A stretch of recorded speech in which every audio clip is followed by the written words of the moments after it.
Welcome back, friends. It's Alec again at the Crank Revolution Bike Shop. It is Friday afternoon now, because we're getting off to a late start. We've got Jeremy in today. Unfortunately, no Mark. He's had a bout with the COVID, and he's still out. So hope you feel better soon, Mark. We miss you, and we can't wait for you to be back so you can make us more coffee.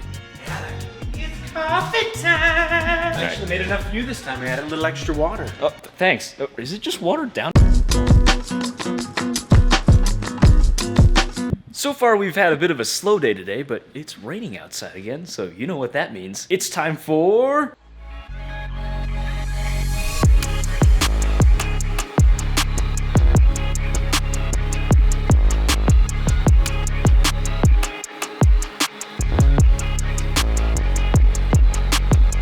Oh man, rainy day video shoots are always so awesome. Aren't they, Jeremy? Oh yeah, I mean, it's raining a little bit. You're not gonna go out and ride it? What? Yeah, I mean, it's electric, but what? You're not gonna electrocute it. We hope it's somewhat waterproof. I guess I will. Go out there.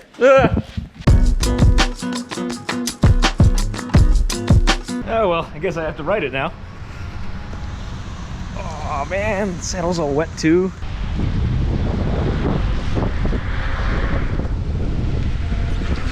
Thank God for fenders. It's pretty fun, it's minus the fact that it's raining.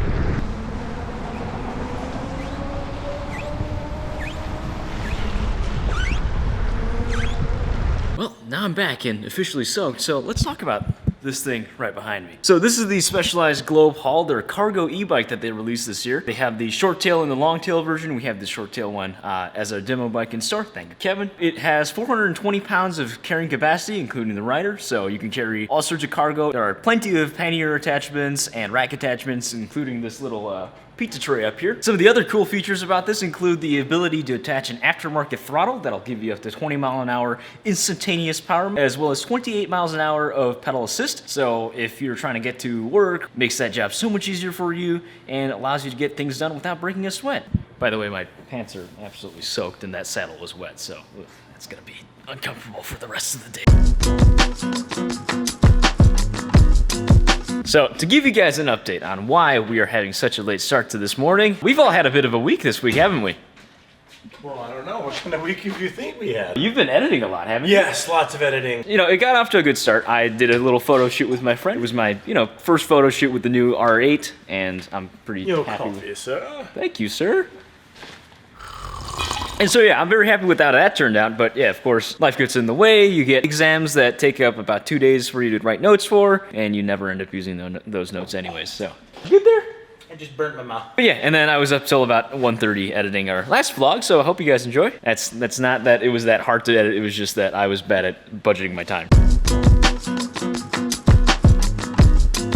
Real quick story. I left my other career to get into cycling, and it was through meeting amazing adventures with different people, both TC, who you finally got to meet, but also one of my OG friends, Mike Nichols. In Mike's own words, he was morbidly obese, pack-a-day smoker. He had had a massive heart attack, and he was in a coma for like over a week. And he got into cycling, and that's how I kind of met him on Saturday morning rides. What was really cool is we'd ride together, and every, 15, 20 miles, we'd be the guys that would stop and take our shoes off and like lay back, like, oh man. But it was just both of us kind of each week challenging each other to go further and further. Well, I said to him, hey, let's do a century. So we got a bunch of guys together. We called ourselves the Retread Centurions or the Geriatrics. And what happened with that is we did our first century together. We achieved that. And Mike Nichols went to the next level. And he finally came up with the challenge of he wanted to do the Natchez Trace. It's 444 miles in 44 hours. I knew I wasn't up to the challenge, but I crew chiefed for him and I drove behind him. Now imagine the blinker.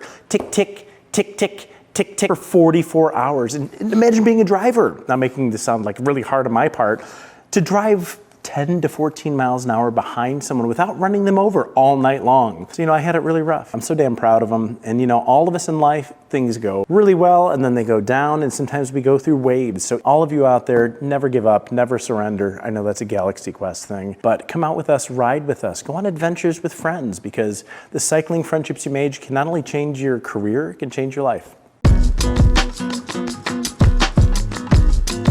And of course, now that we've introduced our final character of the show, TC, it wouldn't be a shop vlog without him, and so I'm gonna hand it over to Saturday Alec to talk to him about some cycling tips. Hey Friday Alec, it's Saturday Alec. TC was a little tired today, so we're gonna push that off till Wednesday, but since we're here, why don't we talk about our favorite nutrition brand, XACT. This video is brought to you by XACT, not because they've sponsored us, but because I've been so tired this week. Having a little bit of extra energy every day has been key to keeping me alive. Hey everybody, TC here from Crank Revolution, and today, as I'm installing this wheel, I want to talk about a good mountain bike adage of run what you brung. So it's a real simple idea, show up and do it. Basically, you know, mountain biking specifically, having the right tool, having the perfect gear really makes the experience a lot better. But costs money, takes time, and takes comfortability to get there. So really you gotta start. You gotta start somewhere. And so, you know, for like this bike here, it'll work. It'll work on the mountain bike trails across the street, so just show up and ride. Show up and do it. You know, the first time that you do it, it's not gonna be great, but the 100th time, you'll be a lot better at it. You'll understand more of what you want. Like tying your shoes, putting a tire on a bike, changing a flat tire. All of this, the first time you do it, it's not great, but with practice, with repetition, it gets a lot better. You know, in running, you have the marathon. In cycling, you have the century. And that's one of the biggest things you can do as an accomplishment. You know, Alec did his this year. Alec!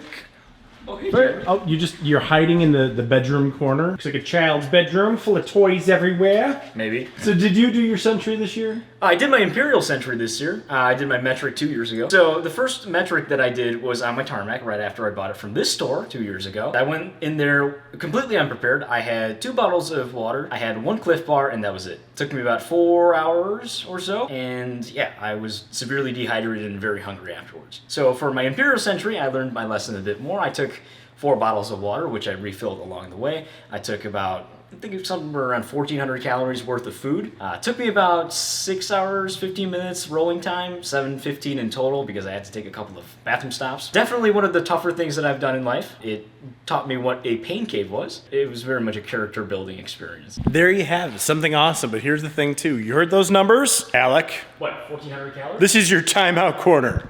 Start pedaling! Go! I have the tiger. Get in there.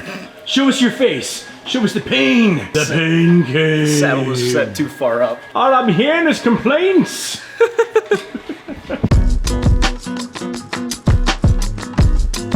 So, the end of a rainy day. Now it's time to say goodnight, Alec. It indeed it is.